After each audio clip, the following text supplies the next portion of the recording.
사무실에서 이제 설교를 준비하고 있는데 우리 김수정 권사님께서 어린이집 식당에서 일하시다가 제 방으로 쫓아 올라오셨습니다. 어떤 할머니 한 분이 목사님을 꼭 뵙고 싶어 한다고 그렇게 해서 뭐 도움을 요청하러 오셨는가 보다 하고 지갑을 챙겨서 이제 내려갔습니다. 내려가서 할머니 안녕하세요 했더니만 너무 반가워하면서 인사를 합니다. 아유, 목사님 너무 감사합니다. 저 같은 사람에게 이렇게 매일 유제품을 넣어주셔서 너무 감사합니다. 그래서 그러면 자기 이야기를 하시는 거예요. 나이가 92세고 이제는 이렇게 팔다리가 아파가지고 거동하기가 불편해서 밖에 나오지 못하고 집에 있는데 이렇게 몇 년째 이걸 받아 먹고 있는데 사람의 도리가 아니라고 생각이 들더라는 거예요. 그래서 가서 한번은 꼭 인사를 드려야지. 그래서 지팡이를 짚고 겨우 교회 와서 이제 올라오지는 못하고 밑에서 저를 부른 겁니다. 그러면서 제 손을 꼭 잡아주면서 자기도 옛날에는 교회를 열심히 다녔었는데 지금은 다리가 아파서 교회 못 가고 집에서 열심히 기도만 하고 있습니다. 제가 명성교회 기도를 매일 같이 하고 있습니다. 그러면서 고마워하더라고요. 인사를 받으면서 한편으로 좀 미안한 마음도 있었고 좋은 것도 아니고 더 좋은 것으로 섬겨줘야 되는데 하지 못한 것에 미안한 마음도 있었고 또 한 가지는 이렇게 우리 성도들이 사랑의 이웃사랑 헌금을 해서 이 지역에 있는 독거 어르신들에게 일주일에 6번 월요일부터 토요일까지 6번 유제품을 매일 나누어 드리고 또 섬길 수 있게 된 것이 얼마나 감사한지요. 예. 우리가 이 일을 통해서 독거 어르신들의 고독사도 방지하는 역할을 하고 있습니다. 다시 한번 이 자리를 통해서 성도님들께 깊은 감사를 드리고 우리 명성교회가 좋은 이웃 명성교회 이름처럼 더 좋은 이웃으로 이 지역사회에 다가가고 또 섬길 수 있는 그런 은혜가 있도록 여러분 열심히 기도해 주시기 바랍니다. 우리가 사는 사회에는 무엇이든지 참 기본이 굉장히 중요하다고 생각을 합니다. 학문도 그렇고 건축도 그렇고 운동도 사회 문화도 다 기초가 중요합니다. 기초가 부실하면 모든 게 쉽게 무너져 내리는 것을 봅니다. 예. 우리나라가 이렇게 OECD 국가에 가입되어지고 선진국이라고 이야기하지만 정치를 봐도 경제를 봐도 기초가 튼튼하지 못하기 때문에 이렇게 나라가 어려운 게 아닌가 하는 그런 생각을 하기도 합니다. 요즘 우리 사회를 보며 느끼는 것은 급속한 발전은 이루어지만 아직 기본이 잘 이루어지지 않았구나 하는 것입니다. 잘 나가는 것 같아도 어떤 위기를 만나면 한순간에 무너질 수 있는 것입니다. 이것은 우리 가정도 마찬가지입니다. 가정의 기초는 바로 부모와 자녀들 간의 존경과 사랑이 가정의 가장 기본이요 기초인 줄 압니다. 그러면 부모 존경과 사랑은 어디서 나오는 것일까? 저는 그것을 하나님을 경외하는 것에서부터 시작이 되어진다라고 생각합니다. 여호와를 경외할 때에 부모를 존경하게 되고 서로 사랑하는 가정이 되는 것입니다. 오늘날 가정이 무너지는 이유가 무엇입니까? 바로 여호와 경외의 신앙에서 떠나 있기 때문에 그렇습니다. 한마디로 인성교육이 안 되기 때문에 부모를 공경하지 않고 그리고 사랑하지도 않고 그래서 가정이 해체되어지고 부부간에도 서로 사랑하지 못하는 그런 모습들을 보는 것이죠. 인간의 존경과 사랑은 한계가 있고 지속적이지 못합니다. 그러나 하나님을 경외하는 사람이 될 때 그 안에 존경과 사랑의 마음들이 생기게 되고 서로 사랑하게 되고 그리고 허물을 덮어주게 되고 자녀는 부모를 공경하게 되는 것입니다. 그렇기 때문에 우리 명성의 모든 가정들은 믿음으로 세우는 가정이 되어야 하고 또 세대를 이어가는 그런 믿음을 가져야 할 줄 믿습니다. 우리 신앙에 있어서도 마찬가지입니다. 기본이 너무너무 중요합니다. 예수님도 비유를 들어서 기초가 얼마나 중요한지를 말씀하신 적이 있습니다. 마태복음 7장 24절 이하에 보면 한 절씩 한번 교독을 할까요? 제가 24절을 읽습니다. 그러므로 내 말을 듣고 그대로 행하는 사람은 반석 위에다 자기 집을 지은 슬기로운 사람과 같다고 할 것이다.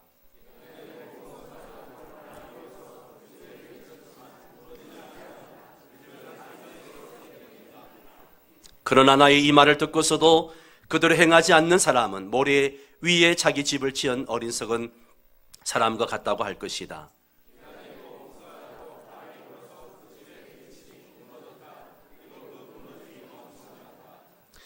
예수님께서 산상수훈 복음의 말씀을 하시고 난 다음에 결론적으로 하시는 말씀이 뭔가 하면 내 말을 듣고 행하는 사람은 그 믿음을 반석 위에 지은 사람과 같다라고 말씀하십니다. 말을 듣고 행하지 않는 사람은 그 집을 모래 위에 짓는 사람과 같다는 것이죠. 무엇보다도 예수님 말씀을 정확히 들어야 됩니다. 그래야 말씀대로 순종할 수 있습니다. 저는 지금 사도신경을 계속 강의를 하고 있습니다. 사도신경은 우리 신앙의 가장 기본이고 신앙의 골격과가 같은 것입니다. 한마디로 교리 공부라고 할 수 있습니다. 우리들 생각 속에는 교리 그러면 굉장히 딱딱하고 어렵고 재미없다라고 하는 인식들을 가지고 있습니다. 여러분, 이 생각의 틀을 바꿔야 됩니다. 우리가 예수를 믿으면서도 우리의 믿음이 변하지 않는 이유가 뭔지 아십니까? 여기에 복음이 있습니다. 이 복음이 내 생각을 감싸고 나를 감싸고 나를 다스려야 되는데 우리는 어떻게 하는가 하면 이 복음이 나를 감싸는 게 아니고 내 생각이 복음을 가두고 있습니다.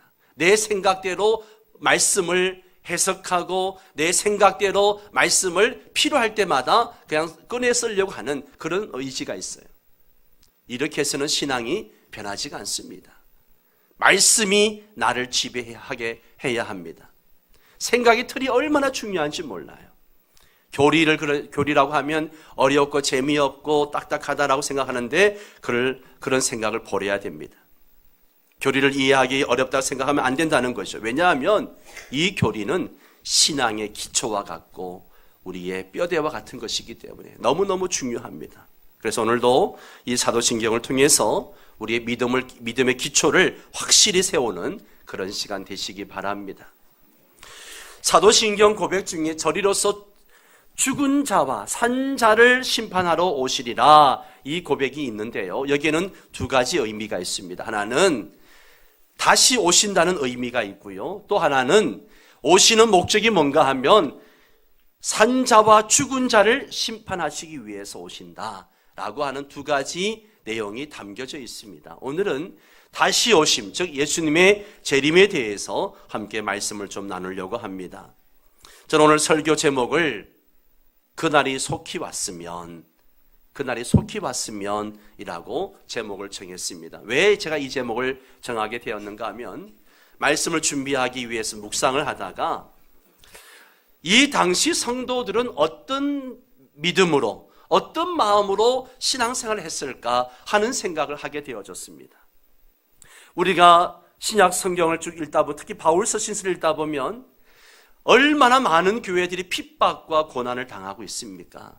예수 믿는 것 때문에 순교를 당하기도 합니다.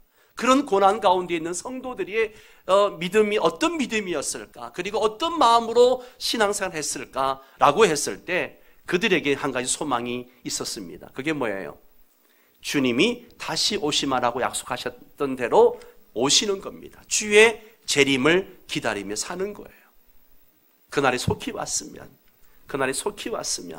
그러면서 마라나타 만날 때마다 서로 인사를 합니다. 마라나타 아멘 주 예수여 오시옵소서 그렇게 서로 소망을 불어넣어 주면서 섬겼다라고 하는 것이죠. 그래서 그날이 속히 왔으면이라는 제목으로 함께 말씀을 나누려고 합니다. 자, 저리로서라고 하는 것은 어느 쪽을 가리키는 것인가? 여러분, 예수님께서 부활 승천하셔가지고 어디로 가셨습니까? 하나님 보좌 우편에 앉아 계시는 거예요. 거기서로부터 우리 주님이 다시 오신다라고 하는 의미를 가지고 있습니다. 자, 오늘 본문 10절과 11절 말씀, 주님의 분명한 약속이 나와 있죠. 같이 읽을까요? 올라가실 때에 제자들이 자세히 하늘을 쳐다보고 있는데 흰 옷 입은 두 사람이 그들 곁에 서서 이르되 갈릴리 사람들아 어찌하여 서서 하늘을 쳐다보느냐? 너희 가운데에서 이 예수는 하늘로 가심을 본 그대로 오시리라. 예. 자, 이러한 예수님의 재림에 대한 약속은 신약 성경에 얼마나 많이 나오는지 몰라요. 318번이나 나옵니다. 절수를 계산해 보니까 25구절마다 한 번씩 재림에 대한 말씀을 하시는 거예요. 그만큼 재림에 대한 많은 말씀들을 하고 있는 겁니다. 재림 신앙은 우리 신앙에 빼놓을 수 없는 근간이 되는 신앙이라고 할 수 있습니다. 이러한 성경의 명백한 가르침에도 불구하고 많은 사람들이 예수님의 재림을 부인하거나 잘못 해석하는 경우가 너무나 많습니다. 먼저 주의 재림을 아예 무시하고 부인하는 사람들이 있습니다. 베드로는 그 이유를 이렇게 증언합니다. 같이 한번 베드로서 3장 3절에서 5절까지 한번 읽어볼까요? 여러분이 무엇보다 먼저 알아야 할 것은 이것입니다.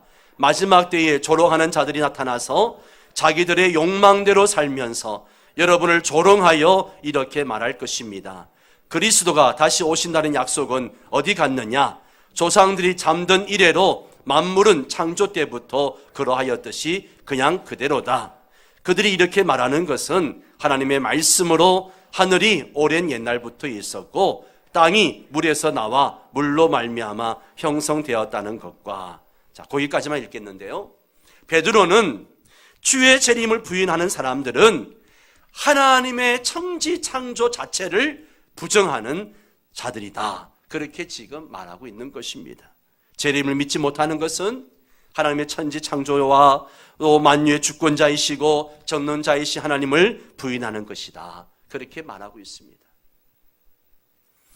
하나님의 천지 창조를 의도적으로 부정하는 자들이기에 예수님의 재림도 부정하는 것입니다. 한마디로 하나님께 대한 믿음이 없는 자들입니다. 다른 하나는 주의 재림을 왜곡해가지고 해석하는 사람들입니다. 그 사람들은 뭘 얘기하는가 하면 예수님이 도둑같이 오신다고 했는데 예수님이 이미 재림하셨다라고 주장을 합니다. 어떤 사람들이 그런 주장을 합니까? 여기 제일 가까운 데 있는 저 낙성대에 가면 하나님의 교회 안상홍 정인회, 그 사람들이 안상홍이 재림 예수다라고 이야기합니다. 신천지의 이만희가 재림 예수다라고 이야기합니다. 여러분, 우리 한국의 재림 예수가 몇 명인지 아세요? 50명이 넘습니다. 재림 예수가 50명이 넘어요. 그 사람들 한결같은 이야기가 뭔가 하면 예수님이 도둑같이 오신다고 했기 때문에 예수님이 이미 도둑같이 오셨다는 거예요. 그런데 여기서 말하는 도둑같이 오신다라고 하는 의미는 갑작스런 시간에 오신다는 의미이지 몰래 오신다는 의미가 아닙니다. 성경을 잘못 해석하고 있는 거예요. 예수님은 재림을 약속하시면서 오늘 11절에 보면 너희 가운데서 하늘로 올리우신 이 예수는 하늘로 가심을 본 그대로 오시리라. 그렇게 말씀하셨습니다. 비밀리에 오시는 것이 아니라 모든 사람이 다 볼 수 있도록, 우리도 보지만 저 아프리카에 있는 사람도 보고 저 북미 대륙에 있는 사람도 보고 저 러시아에 있는 사람도 보고 모든 세계 사람들이 다 볼 수 있도록 공개적으로 오신다는 약속입니다. 또 어떤 사람들은 예수님의 재림을 성령 강림과 동일시하는 사람들이 있습니다. 성령님께서 강림하실 때에 예수님이 같이 재림하셨다, 그렇게 주장을 합니다. 이것도 잘못된 해석입니다. 초대교회 사도들 보십시오. 성령 강림 이후에 예수님의 재림을 이야기하고 계십니까? 안 하고 계십니까? 하고 계신단 말이에요. 성령 강림 이후에도 계속해서 예수님의 재림에 대해서 318번을 얘기하고 계세요. 그렇습니다. 예수님의 재림에 대한 약속은요, 성경의 분명한 증언입니다.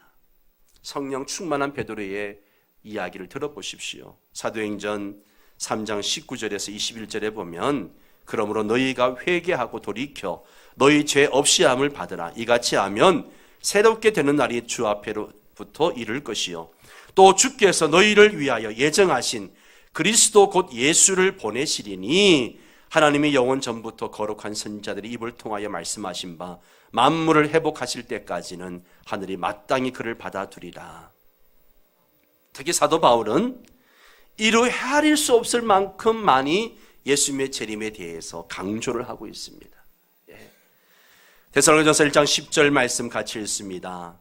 또 하나님께서 죽은 사람들 가운데서 살리신 그 아들 곧 장차 내릴 진노에서 우리를 건져주실 예수께서 하늘로부터 오시기를 기다리는지를 그들은 말합니다. 2장 19절도 한번 볼까요?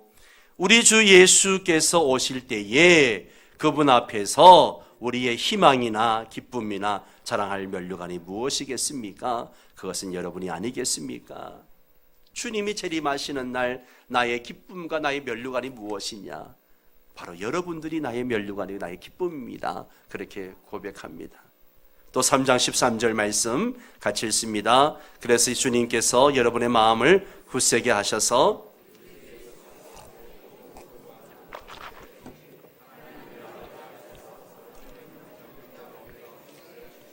아멘, 아멘. 히브리서 기자도 마찬가지입니다. 한 번 죽는 것은 사람에게 정하신 것이요 그 후에는 뭐가 있다고요? 심판이 있으리니 이와 같이 그리스도도 많은 사람의 죄를 담당하시려고 단번에 들이신 바 되셨고 십자가의 죽으심을 얘기하시는 거예요. 구원에 이르게 하기 위하여 죄와 상관없이 자기를 바라는 자들에게 뭐 한다고요? 두 번째 나타나시리라. 이게 뭐예요? 재림을 얘기하는 거예요. 히브리서 10장 37절 같이 읽습니다. 이제 아주 조금만 있으면 오실 분이 오실 것이요 지체하지 않으실 것입니다. 아멘, 아멘. 히브리서 기자는 흩어져 있는 핍박 때문에 흩어져 있는 성도들을 위로하기 위해서 이 서신서를 썼는데요. 그들에게 말합니다. 이제 아주 조금만 있으면 오실 분이 오실 것입니다. 지체하지 않을 것입니다. 누가요? 예수님께서 곧 오신다는 거예요. 예수님의 동생 야고보도 이런 말씀을 했습니다. 그러므로 형제 자매 여러분, 주님께서 오실 때까지 어떻게 해요? 참고 견디십시오. 보십시오. 농부는 이른 비와 늦은 비가 땅에 내리기까지 오래 참으며 땅의 귀한 소출을 기다립니다. 여러분도 참으십시오. 마음을 굳게 하십시오. 같이 읽습니다. 주님께서 오실 때가 가깝습니다. 여러분, 이 편지를 받은 성도들의 마음이 어떨까요? 얼마나 위로가 되고 얼마나 격려가 되겠습니까? 그래, 조금만 더 참자, 조금만 더 인내하자, 서로 막 격려하고서 믿음의 경주를 하지 않겠습니까? 요한계시록은 전체가 예수님의 재림에 대한 말씀이라는 것을 우리가 다 알고 있습니다. 제일 중요한 것은 예수님께서 이 부분에 대해서 어떻게 말씀하셨는가라고 하는 것이죠. 예수님 말씀을 직접 들어보는 게 중요합니다. 마가복음 14장 62절을 보십시오. 같이 읽습니다. 예수께서 이르시되 내가 크니라 인자가 권능자의 우편에 앉은 것과 하늘 구름을 타고 오는 것을 너희가 보리라. 아멘. 내가 그리스도다 그러시면서 내가 권능자의 우편에 앉은 것과 하늘 구름을 타고 오는 것을 너희가 볼 것이다. 특별히 마태복음 24장은 종말장이라고 이야기하는데 예수님께서 재림하실 때의 상황을 구체적으로 묘사하고 계십니다. 우리 마태복음 24장 29절에 31절 말씀을 우리 함께 같이 한번 읽겠습니다. 그 환난의 날들이 지난 뒤에 곧 해는 어두워지고 달은 그 빛을 잃고 별들은 하늘에서 떨어지고 하늘의 세력들은 흔들릴 것이다. 그때 인자가 올 징조가 하늘에서 나타날 터인데 그때에는 땅에 있는 모든 민족이 가슴을 치며 인자가 큰 권능과 영광에 사여 하늘 구름을 타고 오는 것을 보게 될 것이다. 그리고 그는 자기 천사들을 큰 나팔 소리와 함께 보낼 터인데 그들은 하늘 이 끝에서 저 끝까지 사방에서 그가 선택한 사람들을 모을 것이다. 아멘. 천사들의 큰 나팔 소리와 함께 주님이 오실 때에 당신의 선택한 사람들을 하늘 이 끝에서 저 끝까지 다 불러 모아서 하나님이 데려가시겠다는 거예요. 이 이야기를 들은 사도 바울이 데살로니가 전서에서 아주 구체적으로 그 사건을 묘사하고 있는데요. 우리 같이 또 한 번 더 읽겠습니다. 주님께서 호령과 천사장의 소리와 하나님의 나팔 소리와 함께 친히 하늘로부터 내려오실 것이니 그리스도 안에서 죽은 자들이 먼저 일어나고 그 다음에 살아남아 있는 우리가 그들과 함께 구름 속으로 이끌려 올라가서 공중에서 주님을 영접할 것입니다. 이리하여 우리가 항상 주님과 함께 있을 것입니다. 할렐루야, 할렐루야. 주님이 천사장의 나팔 소리와 함께 이 땅에 강림하실 때에, 재림하실 때에 믿음의 경주를 열심히 달리고 먼저 가셨던 우리의 부모님들, 우리의 믿음의 선조들이 먼저 부활을 합니다. 부활을 해요. 그리고 그 뒤를 따라서 우리도 다시 새 사람으로 신령한 몸, 거룩한 몸, 썩지 아니하는 강한 몸으로 변화되어져서 공중에서 주님을 영접하고 주님과 함께 영원토록 있게 된다는 사실입니다. 이렇게 아멘이 없어가지고 그날의 소망이 안 되세요? 사도 요한은 환상 중에 마지막 때의 모습을 보았습니다. 이렇게 이야기하는데요. 요한계시록 11장 12절에 보면 하늘로부터 큰 음성이 있어 이리로 올라오라 함을 그들이 듣고 구름을 타고 하늘로 올라가니 그들의 원수들도 뭐 하더라? 구경하는 거예요. 예. 그렇게 핍박하고 괴롭히던 원수들도 하나님의 백성들이 다 올라가는 것을 쳐다보고 있는 거예요. 그리고 그 뒤에 어떻게 된다고 했습니까? 그리하여 우리가 항상 주와 함께 있으리라. 예. 성경에 귀한 말씀들이 많잖아요. 그 많은 말씀들 중에서 정말 귀한 말씀, 이것처럼 귀한 말씀이 어디 있겠습니까? 예. 이것처럼 힘이 되는 말씀이 어디 있어요? 예. 우리 주님의 재림은 성경에 분명한 약속입니다. 은밀하게 비밀스럽게 오시는 것이 아닙니다. 모든 사람이 다 볼 수 있도록 공개적으로 오십니다. 그리고 예수님의 재림을 성령 강림으로 대신할 수 없습니다. 이것은 삼위일체를 부인하는 것이요, 성령 충만해서 예수님의 재림을 증거한 제 아들과 성경 말씀을 부인하는 것과 같은 것입니다. 바라기는 저와 여러분이 우리 주님 반드시 다시 오신다는 분명한 재림 신앙으로 무장하고 날마다 주님 오시기를 간절히 바라는 그런 종말론적 신앙을 갖게 되기를 축원합니다. 예. 자, 예수님의 재림이 분명하다면 그 다음 질문은 무엇일까요? 그 다음 질문은 뭐예요? 언제 오시는가? 이거잖아요. 그렇죠? 오신다고 하셨으니까 그 다음에 언제 오시는가? 이게 궁금하잖아요. 성경에 예수님이 몇 년, 몇 월, 며칠, 몇 시에 오신다고 기록해 놓으면 참 좋을 텐데 성경은 그 때에 대해서는 침묵하십니다. 예수님은 오히려 뭐라 그러세요? 너희 알 바 아니다. 너희가 알 바 아니다. 그렇게 말씀하세요. 보세요. 사도행전 1장 7절에 이르시되 때와 시기는 아버지께서 자기의 권한에 두셨으니 너희가 알 바 아니요. 마태복음 24장 36절 보십시오. 같이 읽습니다. 그러나 그날과 그때는 아무도 모르나니 하늘의 천사들도 아들도 모르고 오직 아버지만 아시느니라. 여기 아들은 누구예요? 예수님도 모른다는 거예요. 천사도 모르고 예수님도 모르고 누구만 알아요? 하나님 아버지만 아신다는 거예요. 하나님 아버지의 권한이라는 겁니다. 재림의 정확한 날짜와 시간은 어느 누구도 몰라요. 오직 하나님은 아신다는 거죠. 한번 생각해 보세요. 왜 성경이 재림의 때를 우리에게 정확하게 가르쳐주지 않았을까? 그것은 재림의 시간을 알면요, 우리의 긴장을 해제하고 안일에 맞을 것을 염려하셨기 때문에. 에이, 내 당대에 재림이 없는데 뭐 때문에 경건하게 살고 뭐 때문에 이렇게 그냥 힘들게 예수를 믿어. 그냥 주님 오시려고 하는 그때 가가지고 회개하고 예수 믿으면 되지. 이런 생각이 들어요, 안 들어요? 뭐 때문에 그냥 성가대 한다고 아침 일찍 나와가지고 그냥 아침부터 소리 질러야 되고 맨날 더운데 주방에 가가지고 음식 만들어야 되고 봉사해야 되고 내가 왜 그걸 해야 돼? 그냥 예수님 딱 오실 때 그냥 직전에 그냥 한번 회개하고 예수 믿으면 되지. 그런 생각 들어요, 안 들어요? 솔직히 든단 말이에요. 예. 개인적인 죽음의 정확한 시기를 안다고 생각해 보십시오.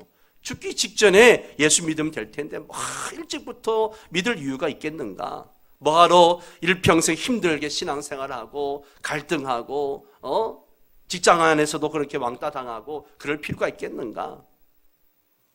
암행 의사가 언제 출두할지를 안다면 누가 책 잡을 행동을 하겠습니까? 그러기 모르기 때문에 항상 대비하는 것처럼 주님 오시는 날도 모르기 때문에 항상 대비하는 삶을 살아야 하는 것입니다. 미국 사람들은요, 잠자다가 죽을래, 암에 걸려 죽을래 라고 물어보면 80%가 뭐라고 대답하는지 아세요? 암에 걸려 죽는다고 그래 이야기한답니다. 한국 사람들은 80%가 잠자다가 죽고 싶다라고 이야기한다고 합니다. 예.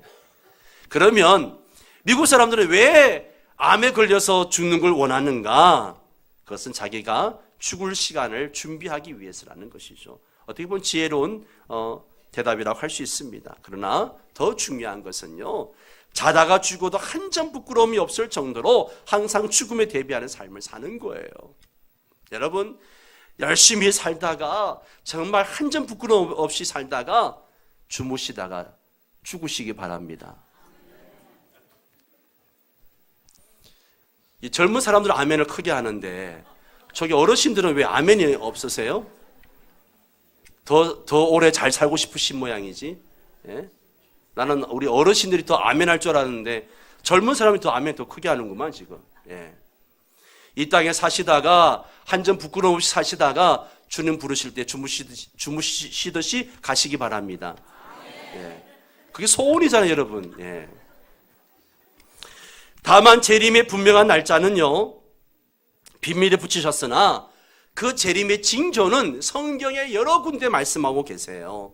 마치 임신한 여자가 해산한 날을 알 수 없지만 해산의 징조가 있는 것처럼 재림의 시간도 마찬가지라는 것이죠. 예. 예수님께서 천기는 분별할 줄 알면서 시대의 징조는 왜 분별하지 못하느냐, 그렇게 말씀하신 적이 있습니다. 마가복음 24장을 보십시오. 무화과 나무에서 교훈을 배우라. 가지가 연하여지고 잎이 돋으면 너희는 여름이 가까운 줄을 안다. 이와 같이 너희도 이 모든 일을 보거든 인자가 문 앞에 가까이 온 줄을 알아라.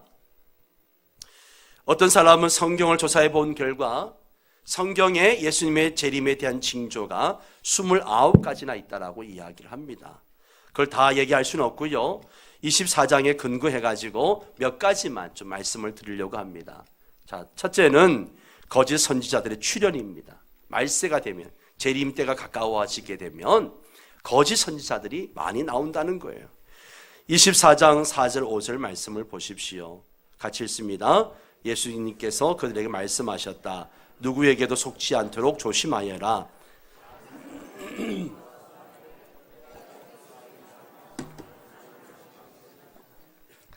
우리 한국에만 재림 예수가 몇 명 이상이라고요? 50명 이상입니다.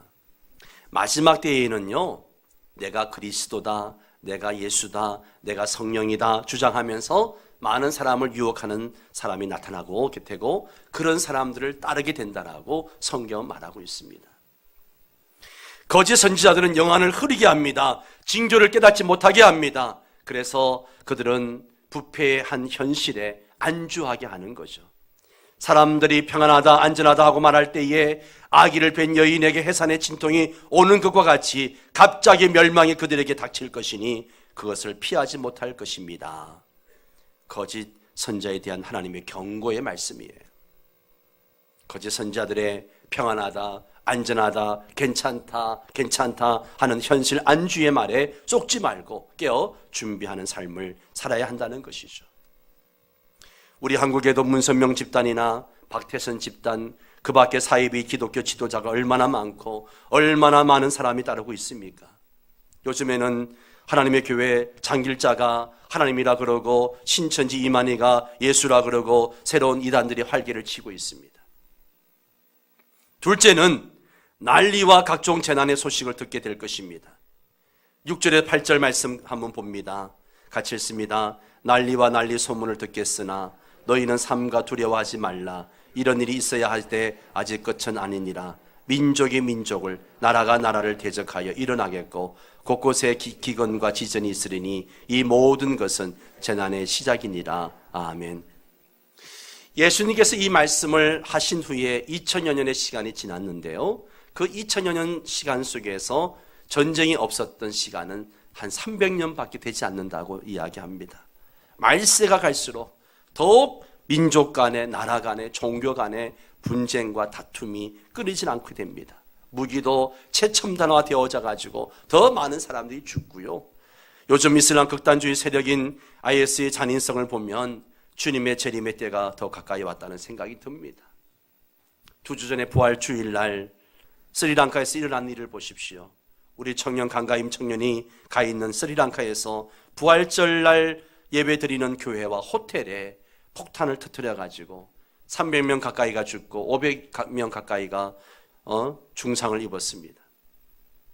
지구촌은 테러와 분쟁과 전쟁으로 몸살을 앓고 있습니다. 말세의 징조이죠.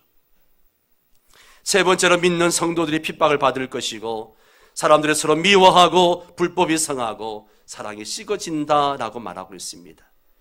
9절에서 13절 한번 읽어볼까요? 같이 읽습니다. 그때에 사람들이 너희를 환난에 넘겨줄 것이며 너희를 죽일 것이다. 또 너희는 내 이름 때문에 모든 민족에게 미움을 받을 것이다. 또 많은 사람이 걸려서 넘어질 것이요 서로 넘겨주고 서로 미워할 것이다. 또 거짓 예언자들이 많이 일어나서 많은 사람을 홀릴 것이다. 그리고 불법이 성하여 많은 사람의 사랑이 식을 것이다. 그러나 끝까지 견디는 사람은 구원을 얻을 것이다. 아멘. 하나님의 말씀대로 정직하게 사는 사람들이 멸시와 조롱을 받는 시대입니다. 예수님의 말씀대로 살기가 점점점 어려워지는 그런 사회가 되어가고 있다는 거예요. 그러나 끝까지 견디는 자는 구원을 얻으리라 말씀하셨습니다. 베드로 사도는 그럴수록 그 시험을 오히려 기쁘게 여기라 그렇게 가르치고 있습니다. 사람들에게 각종 정신적인 문제가 생깁니다. 신뢰가 깨지고 불안과 공포, 미움과 시기가 일반화되어지는 무질서한 사회 현상이 일어나고 있습니다. 그러한 사회 현상이 우리 가정에까지 들어와서 이제는 가정도 해체되어지는 그런 아픔을 겪고 있습니다. 사랑이 식어진다 그랬습니다. 여러분, 그런 사회 현상이 있다 할지라도 우리는 끝까지 우리의 가정을 그리스도의 사랑으로 지켜나갈 수 있어야 됩니다. 자녀는 부모를 공경하고 부모는 자녀를 사랑하고 부부간에 서로 허물을 덮어주고 사랑하고, 그래서 가정이 작은 천국이 되어야 됩니다. 마지막으로 복음이 땅끝까지 전해져야 끝이 오리라고 했습니다. 14절 봅니다. 이 천국 복음이 모든 민족에게 증언되기 위하여 온 세상에 전파되리니 그제야 끝이 오리라. 누구나 예수를 믿어야 구원을 얻는데 복음이 전해지지 않으면 어떻게 구원을 얻습니까? 그래서 땅끝까지 복음이 전파되어야 마지막 날이 온다는 말인데 사실 이 말씀이 그대로 이루어지고 있습니다. 옛날에는 지금도 그렇지만 선교사를 파송해가지고 복음을 전합니다. 그러나 선교사가 들어갈 수 없는 지역도 많습니다. 사우디아라비아 같은 데도 선교사에 들어가기 어렵습니다. 그런데 들어간 선교사들이 깜짝 놀라는 게 뭔가 하면 이란 같은 데도 마찬가지입니다. 선교사들이 놀라는 게 뭔가 하면 누군가가 와서 복음을 전하지 않았는데 예수 믿는 사람들이 있다는 거예요. 그래서 어떻게 예수를 믿게 되었습니까? 라고 물어보았더니만 그들은 한결같이 방송을 통해서 예수를 복음을 접하게 되었다라고 이야기합니다. 그래서 지금은 방송이 이 선교사 들어가지 못하는 땅끝까지 복음을 전하고 있습니다. 제가 이사장으로 있는 북방 선교 방송도 매해 저 북한의 라디오를 5,000대씩 보급을 합니다. 그리고 방송을 제작해서 하루에 2시간 반씩 방송을 송출해 줍니다. 오직 복음만 전하는 것이죠. 그래서 그 방송을, 라디오를 가지고 방송을 듣고 예수를 믿고 또 예배를 드리고 또 성경 공부도 하고 그렇게 합니다. 각종 매스미디어를 통해서 복음을 접하지 못한 사람들에게 이제 복음이 전해지므로 그의 복음을 접하지 못한 사람이 없는 거죠. 그렇습니다. 주님 오시는 날은 정확히 알 수 없지만 그날이 점점 다가오면 부인할 수가 없는 거죠. 그러므로 저리로서 산자와 죽은 자를 심판하러 오시라는 이 고백을 하는 우리 성도들은 주님 오시는 날을 잘 대비하며 살아야 합니다. 어떻게 살아야 잘 대비하는 삶이 되겠는가? 그 답을 오늘 사도 바울과 베드로에게서 우리가 찾을 수 있습니다. 먼저 사도 바울은 이렇게 권면합니다. 데살로니가전서 5장 4절에 8절 말씀, 제가 한 절 여러분 한 절 읽겠습니다. 제가 4절 읽습니다. 그러나 형제 자매 여러분은 어둠 속에 있지 아니하므로 그 날이 여러분에게 도둑과 같이 덮쳐지는 지지는 않을 것입니다.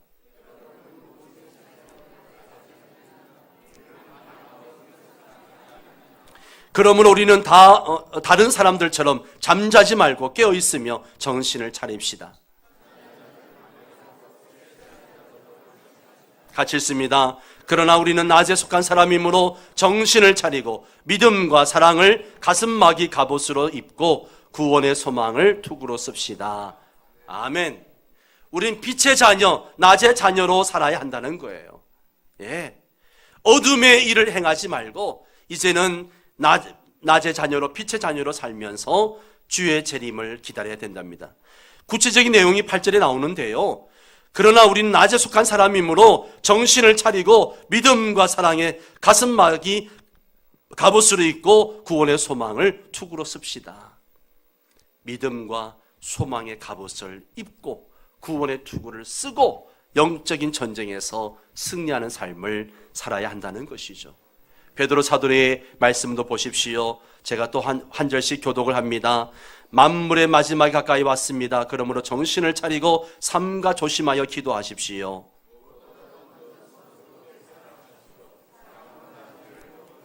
불평 없이 서로 따뜻하게 대접하십시오.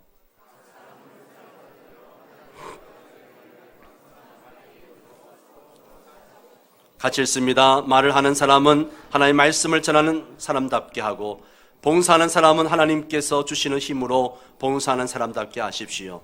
그리하면 하나님이 모든 일에 예수 그리스도로 말미암아 영광을 받으실 것입니다. 영광과 권세가 영원무궁하도록 그에게 있습니다. 아멘, 아멘. 네, 그렇습니다. 우리가 그날이 가까움을 볼수록 더욱더 정신을 차리고 깨어 기도해야 됩니다. 서로 사랑하면서 허물을 덮어줄 수 있어야 됩니다. 사랑하는 성도 여러분, 기독교 신앙의 가장 중요한 핵심은 예수 그리스도를 기다리는 마음입니다. 이것을 종말론적 신앙이라고 부릅니다. 예수님은 반드시 다시 오십니다. 아멘입니까? 그러나 우리는 우리 개인적인 종말을 알지 못하듯이 우리 주님의 재림의 날을 알지 못합니다. 따라서 나의 종말이 언제 오든지, 주님의 재림이 언제 오든지 항상 준비된 삶을 살아야 됩니다. 마라나타, 아멘, 주 예수여 오시옵소서. 두 손 들고 주님을 환영할 수 있어야 합니다. 바라기는 저와 여러분이 정말 공동체인 우리 명성교회 안에서 빛의 자녀답게 항상 깨어 기도하고 서로 격려하고 덕을 세워 우리 모두가 주의 날에 우리 모두가 주님의 영광의 천국 잔치에 다 참여할 수 있게 되기를 주의 이름으로 축원합니다. 다 함께 일어나셔서 마라나타 찬양 드리겠습니다.